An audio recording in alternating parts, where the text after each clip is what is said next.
Cuán firme cimiento se ha dado a la fe. A través de la Biblia, un análisis de la Biblia libro por libro que le ayudará a crecer espiritualmente. Estos estudios fueron diseñados por el Dr. J. Vernon McGee. Acompáñenos en este fascinante recorrido a través de la Biblia. La palabra de Dios. Bienvenido a Través de la Biblia, el programa donde conocemos a Dios en su palabra. Soy su anfitrión, Heiel Ortiz, y junto con nuestro maestro Samuel Montoya, estamos viajando a través de toda la palabra de Dios.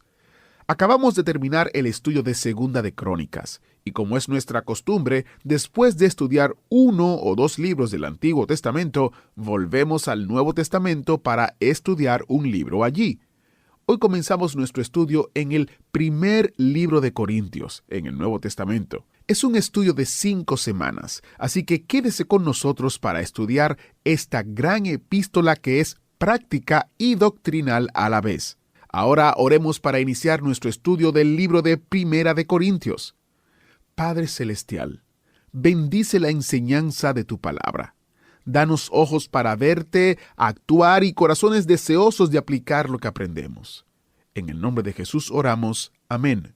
Ahora iniciamos nuestro recorrido bíblico de hoy con las enseñanzas del Dr. McGee, en la voz de nuestro hermano Samuel Montoya. Comenzamos hoy a analizar una de las epístolas llamadas prácticas. Hablando sinceramente, quizás sea una división equivocada la que hacemos cuando se llama doctrinal a una epístola como Romanos y práctica a una epístola como Corintios. No creemos que esa clase de división pueda ser mantenida todo el tiempo porque en la epístola a los Romanos encontramos muchas cosas prácticas y tenemos también bastante doctrina aquí en esta epístola a los Corintios. Esta es una gran epístola y tememos que sea una epístola un poco olvidada en nuestros días. En la introducción de hoy a esta epístola deseamos ver, en primer lugar, a quién fue dirigida y las circunstancias que rodearon la escritura de la misma. La carta está dirigida a la iglesia de Corinto. Corinto, como se menciona en las notas y bosquejos de estos estudios que enviamos gratuitamente a nuestros oyentes, era el lugar más pecaminoso de todo el imperio romano en los días del apóstol Pablo. Se la puede llamar la Corinto carnal. Se le ha llamado el Bazar de la Vanidad.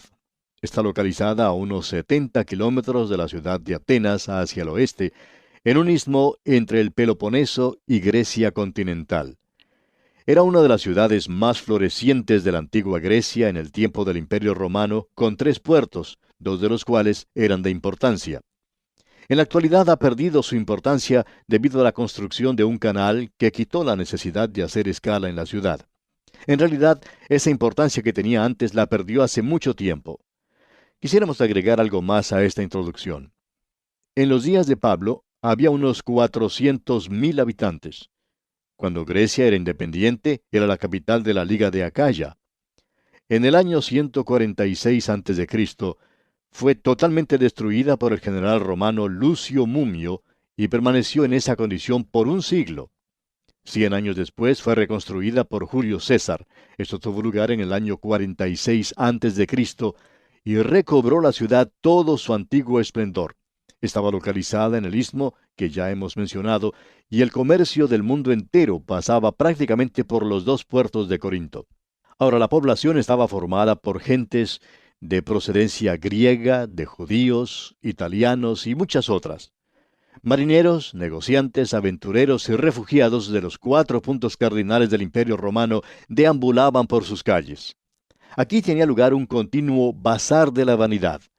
Los vicios procedentes del Oriente y del Occidente se unían en este lugar y contribuían a la degradación humana del lugar. Hasta la misma religión era usada para propósitos indignos. La diosa griega de la belleza y del amor, Afrodita, tenía en esta ciudad un magnífico templo en el que miles de sacerdotisas servían en una adoración vil y llena de maldad. De paso, digamos, amigo oyente, que en el templo de Afrodita, o de Venus, si se usa el nombre romano, esas miles de llamadas sacerdotisas, pues no eran otra cosa sino prostitutas, y el sexo era una religión allí. Ahora, Corinto le puede enseñar a esta generación muchas cosas sobre el sexo. Pero nuestra generación ya conoce demasiado del tema y ya estamos saturados hasta que nos causa náuseas. Hay algo más que debemos notar aquí. No solo la religión se había envilecido, sino que la filosofía griega estaba en decadencia, y se suscitaba discusiones sin fin.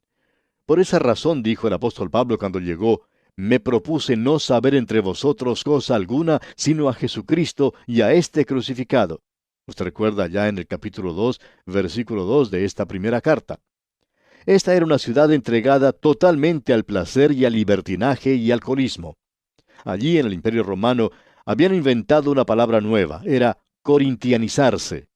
Cuando se había corintianizado, quería decir que había alcanzado el límite de la bajeza en el mundo. El apóstol Pablo, pues, llegó a esta ciudad en su segundo viaje misionero. También lo hizo en su tercer viaje, que fue el último. Él pasó mucho tiempo en Corinto. En su primera visita pasó 18 meses y allí conoció a Aquila y a Priscila. Ellos habían tenido que abandonar Roma debido a un edicto de Claudio, el emperador romano. Uno de los escritores romanos nos informa que la razón por la cual debieron salir eran los disturbios causados en relación con los cristianos en Roma. Ahora, cuando Pablo llegó a Corinto, predicó en la sinagoga, y por lo general hubo un tumulto. Pablo siempre provocaba un tumulto, una revolución o un avivamiento en cualquier lugar donde visitaba. Y Corinto, pues, no era una excepción. Se nos dice que él pasó mucho tiempo en ese lugar.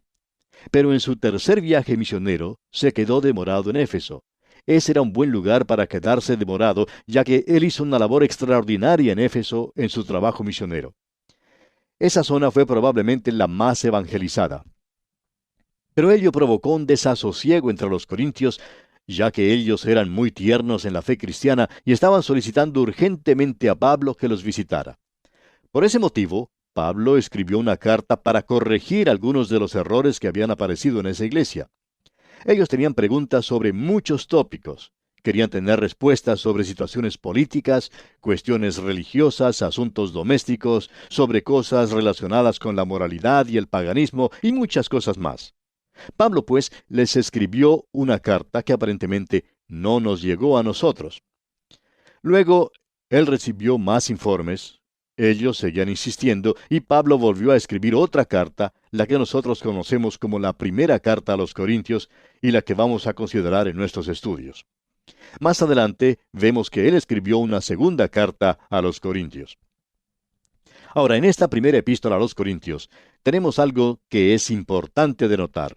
Es la supremacía de Cristo, el señorío del Señor Jesús. Eso es valioso porque es la solución de los problemas. Aquí vemos que Él, o sea, Jesucristo, es la solución para corregir los desórdenes morales, sociales y eclesiásticos. También tenemos la verdadera doctrina de la resurrección. Eso hace de la epístola algo tremendamente significativo. Esa es pues la epístola en la que nos vamos a sumergir ahora. Y quisiéramos en este momento dar las divisiones que tenemos en esta carta. Creemos que al hacerlo, nuevamente, quizás sería bueno dividirla un poco más. Lo que en realidad tenemos es 3 grandes divisiones. En los primeros 9 versículos tenemos el saludo y acción de gracias. Luego tenemos la condición de la iglesia en Corinto. En esa sección, el apóstol Pablo trata la condición carnal de los creyentes. Luego, cuando llegamos al capítulo 12, vemos que Pablo habla sobre las cosas espirituales. Y estas cosas espirituales son mucho más importantes que las cosas carnales. Lo que es de real importancia, y creemos que ahora debemos hacer esa aclaración, es que hace más de 2000 años la iglesia de Corinto estaba colmada de problemas. Ellos habían perdido de vista su objetivo principal y se habían apartado de la persona de Cristo. Ellos estaban abrumados con esos problemas. Y en nuestros días, amigo oyente, la iglesia contemporánea está sufriendo, está padeciendo del mismo mal. Es realmente espantoso descubrir que los problemas de la iglesia hoy son los mismos que tenía la iglesia en Corinto hace 2000 años. Y creemos que el verdadero problema hoy es que hemos perdido de vista la centralidad de Cristo crucificado. Hemos perdido nuestra noción del señorío de Jesucristo. Ese era el problema en Corinto y lo vamos a ver mejor cuando consideremos a fondo esta epístola. Creemos que es conveniente que comencemos ahora a ver qué se nos dice aquí en el primer capítulo de esta primera carta a los Corintios. Damos comienzo entonces con el saludo y la acción de gracias que Pablo presenta en los primeros 9 versículos, que en realidad es una magnífica sección en este libro. Veamos entonces qué dice el primer versículo, y si usted tiene una Biblia, pues espero que esté leyendo conmigo. El primer capítulo de la primera carta a los Corintios, versículo 1, dice así: Pablo, llamado a ser apóstol de Jesucristo por la voluntad de Dios, y el hermano Sóstenes. Ahora, Pablo aclara aquí qué clase de persona es. Dios lo llamó un apóstol. El Señor Jesucristo le alcanzó en el camino de Damasco. El Espíritu de Dios le enseñó en el desierto de Arabia. Él es llamado un apóstol. Y esta es la clase de apóstol que él es. Veremos eso otra vez allá cuando estudiemos la epístola del apóstol Pablo a los Gálatas. Ahora, Pablo es un apóstol de Jesucristo por medio de la voluntad de Dios. Y la voluntad de Dios es la que le hizo un apóstol. Eso es lo importante, y es maravilloso poder decir: estoy donde estoy y hago lo que hago por la voluntad de Dios. Amigo oyente, ¿es esa su situación? Si usted puede decir eso, entonces no es necesario que diga que usted es una persona feliz, que es un creyente gozoso. Y usted no es solo un creyente feliz y gozoso, sino que está bien orientado en la vida. Usted no tiene frustraciones. Siempre tenemos pequeños problemas que nos vienen, pero por debajo tenemos esa certidumbre, una tremenda satisfacción. El apóstol Pablo puede decir aquí que es un apóstol de Jesucristo por la voluntad de Dios. Y el hermano Sóstenes. Ahora, este hermano Sóstenes estaba con él. Él fue quien llevaba el mensaje. Aparentemente Sóstenes llevó a Pablo el mensaje de la iglesia, y ahora llevaba el mensaje de Pablo a la iglesia. Él está, pues, junto con Pablo en esto. Ahora leamos el versículo 2 de este capítulo 1 de la primera carta a los Corintios. A la iglesia de Dios que está en Corinto, a los santificados en Cristo Jesús, llamados a ser santos con todos los que en cualquier lugar invocan el nombre de nuestro Señor Jesucristo, Señor de ellos y nuestro. Lo que debemos notar aquí es que es llamada la iglesia de Dios. Se llama así porque Él es quien la diseñó como la iglesia de Dios que está en Corinto, a los santificados en Cristo Jesús. Ahora, la iglesia está en Corinto, pero es en Cristo Jesús. La dirección no es importante, sino la persona de Jesucristo es lo que es importante. ¿Qué quiere decir ser un creyente? Quiere decir, amigo oyente, estar en Cristo, como ya hemos dicho en otra oportunidad. El lugar donde uno reside, ya sea en Caracas, Buenos Aires o Bogotá, no tiene nada que ver. Lo importante es estar en Cristo Jesús. Pablo, pues, dice aquí, a los santificados en Cristo Jesús. La santificación se usa en varias maneras diferentes, como pudimos apreciar en nuestro estudio de la epístola a los Romanos. Hay una santificación en cuanto a la posición del creyente en Cristo. Los creyentes han sido separados del mundo y unidos a Dios el Padre o a Dios el Hijo, el Señor Jesucristo. Cuando se la considera desde esta perspectiva, entonces es una santificación relacionada con la posición del creyente. Pero cuando está relacionada con la práctica o la experiencia que le da el Espíritu Santo, esto se considera como una santificación práctica. Más adelante en esta epístola vamos a ver que Jesucristo ha sido hecho nuestra santificación junto con la sabiduría, la justicia y la redención. Él es nuestra santificación. Es que usted no puede ir al cielo, amigo oyente, sino hasta cuando sea hecho perfecto. Yo tampoco puedo ir antes. Ahora, ¿quiere que le diga algo? Yo no soy perfecto, ni siquiera por aproximación. Quizás si usted me conociera como me conozco yo, pues ya estaría apagando el radio. Pero no se apresure, no lo apague todavía, porque si yo lo conociera a usted como usted se conoce a sí mismo, pues yo tampoco le hablaría. ¿Cómo le parece? De modo que, si no le parece mal, sigamos unidos por unos momentos más. Bien, la santificación es una posición que tenemos en Cristo, y si usted ha confiado en Él ha sido hecho su santificación, y usted es tan salvo hoy como lo será dentro de 1.000.000 de años, porque usted ha sido salvado en Cristo, y usted no puede agregar nada a eso. Pero en cuanto a la santificación práctica, eso es algo que varía en diferentes personas. Los de Corinto, por ejemplo, ellos no parecen ser santos santificados, pero lo son porque son santificados en Cristo. Sin embargo, la obra del Espíritu Santo no estaba en evidencia en sus vidas. Bueno, luego leemos en este versículo que los creyentes de Corinto son llamados a ser santos, pero se puede decir que son llamados santos sin usar ese a ser, que está allí para ayudar en la expresión castellana y no en el original.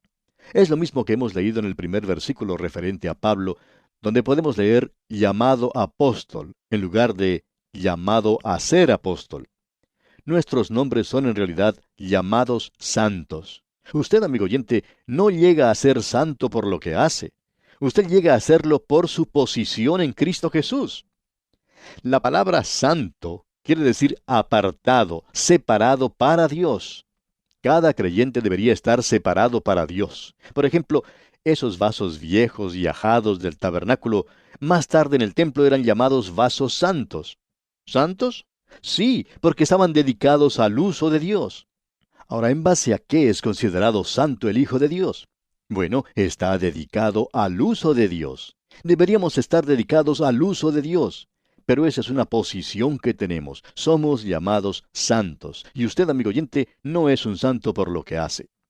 Ahora se nos dice que ellos son llamados santos con todos los que en cualquier lugar invocan el nombre de nuestro Señor Jesucristo, Señor de ellos y nuestro.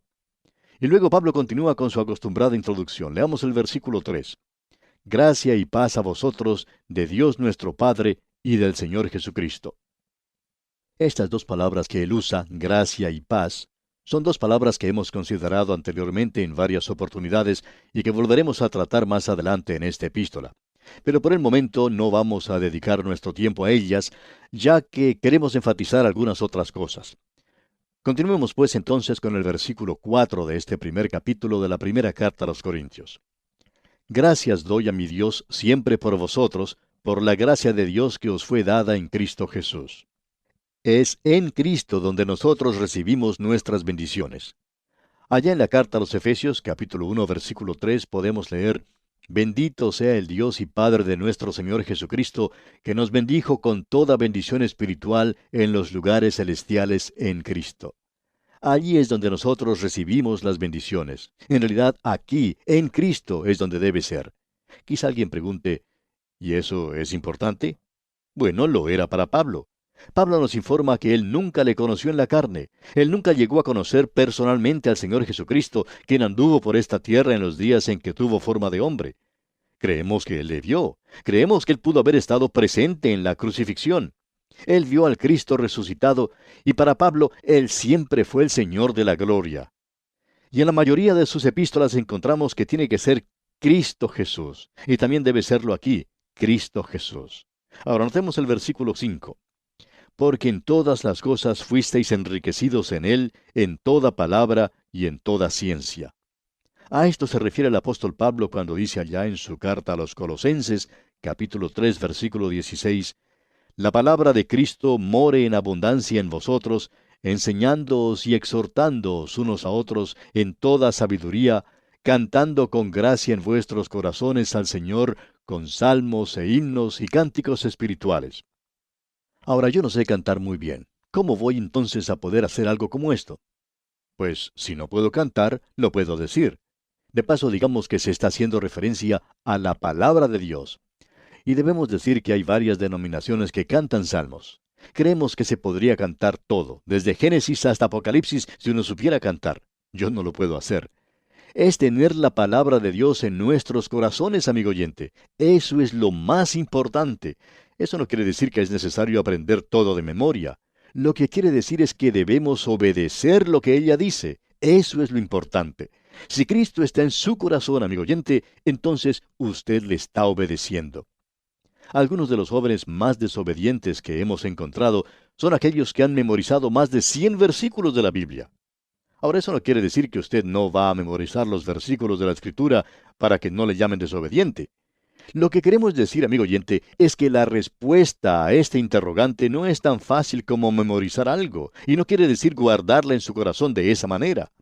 Usted guarda la palabra de Dios en su corazón, amigo oyente, cuando usted le obedece a Él, cuando piensa en Él, cuando está ocupado con Cristo Jesús. Esa es la solución a nuestros problemas. Cuando Él llegue a ser el Señor absoluto de su vida, llegará entonces a resolver muchos de sus problemas. Precisamente de eso nos habla Pablo en esta epístola. Y ahora nos dice el apóstol aquí en los versículos 6 y 7 de este capítulo 1 de la primera carta a los Corintios: así como el testimonio acerca de Cristo ha sido confirmado en vosotros, de tal manera que nada os falta en ningún don, esperando la manifestación de nuestro Señor Jesucristo. Pablo insinuó aquí uno de los problemas que la iglesia tenía. Ellos eran muy carnales, ellos se habían separado y solo tenían un don. Y Pablo, en el mismo comienzo de su carta, les dice: yo no quiero que ustedes se pongan detrás de un solo don. No hay solo un don, sino muchos dones. Y lo que yo quiero es que estos dones sean manifestados en su iglesia. Él dice, esperando la manifestación de nuestro Señor Jesucristo. Eso quiere decir estar ocupado con Él. Y ahora el versículo 8 dice, el cual también os confirmará hasta el fin, para que seáis irreprensibles en el día de nuestro Señor Jesucristo. Ahora, esto no quiere decir que tenemos que estar sin ninguna falta, porque siempre hay algunos que hayan faltas en nosotros, sino más bien que no debemos ser dignos de culpa. Dice aquí, para que seáis irreprensibles en el día de nuestro Señor Jesucristo. Y el día del Señor Jesucristo no es solamente hoy, sino que es el día cuando Él volverá a llevar a su iglesia de este mundo. Pablo también hablará sobre eso en esta epístola. Hemos llegado aquí a un buen lugar para detenernos porque más adelante vamos a observar detenidamente cuál es el problema principal de esta iglesia en Corinto. Quizás sea el mismo problema de corazón que tiene su iglesia y la mía. Así es que le invitamos pues a sintonizarnos en nuestro próximo programa, cuando continuaremos nuestro estudio de este capítulo 1 de la primera epístola de Pablo a los Corintios. Hasta entonces pues, amigo oyente, que las incontables bendiciones del Señor sean con usted en todo tiempo. Es nuestra ferviente oración. Problemas de corazón. Cuando uno tiene un problema cardíaco, el médico puede prescribir un plan de acción. Ahora bien, ¿qué pasa con los problemas espirituales del corazón? En nuestro próximo estudio descubriremos la receta de Dios para los problemas del corazón en su iglesia y en la mía. Una cosa que usted puede hacer hoy para los problemas del corazón es averiguar qué tipo de corazón le agrada al Señor. El Dr. Magui escribió un librito llamado Viviendo la vida cristiana como Dios quiere, y está disponible en nuestro sitio web. Está basado en Romanos capítulo 8, y este librito, que es práctico, proporciona la clave para vivir una vida piadosa y rendida a Él. Visite a través de la biblia.org/libritos para descargar este librito y otros en una variedad de temas. También les recordamos los recursos destacados de este mes, que consiste en el comentario de Primera y Segunda de Crónicas junto con Primera y Segunda de Reyes. Y también el librito titulado El Mejor Amor, basado en Primera de Corintios. Este es un mensaje que el Dr. Magui explica que Dios promete un matrimonio feliz y duradero a los hombres y mujeres llenos del Espíritu. Para más detalles visite a través de la biblia.org. Soy Heiel Ortiz, y si Dios lo permite, estaré aquí en una próxima entrega de su programa A través de la Biblia. Hasta la próxima. Agradecemos que nos acompañara en el estudio de hoy. Le invitamos a que visite nuestro sitio en internet, a través de la biblia.org. Ahí puede suscribirse para recibir las notas y bosquejos de lo que estamos estudiando y noticias del ministerio. También encontrará la variedad de libros y materiales gratuitos que tenemos para usted. El sitio es a través de la biblia.org. Todo lo que hacemos es posible gracias al Señor y a personas como usted que se unen a nosotros en la obra de llevar la palabra entera al mundo entero. A través de la Biblia es una producción de Radio Transmundial. Comparta con nosotros sus comentarios al correo electrónico atv@transmundial.org. atv@transmundial.org. Recuerde que puede volver a escuchar este y cualquiera de los programas anteriores en a través de la biblia.org. A través de la biblia.org. Allí también encontrará todas las opciones disponibles para escuchar el programa. A través de la Biblia llega a usted por cortesía de esta emisora. Su sangre carmesí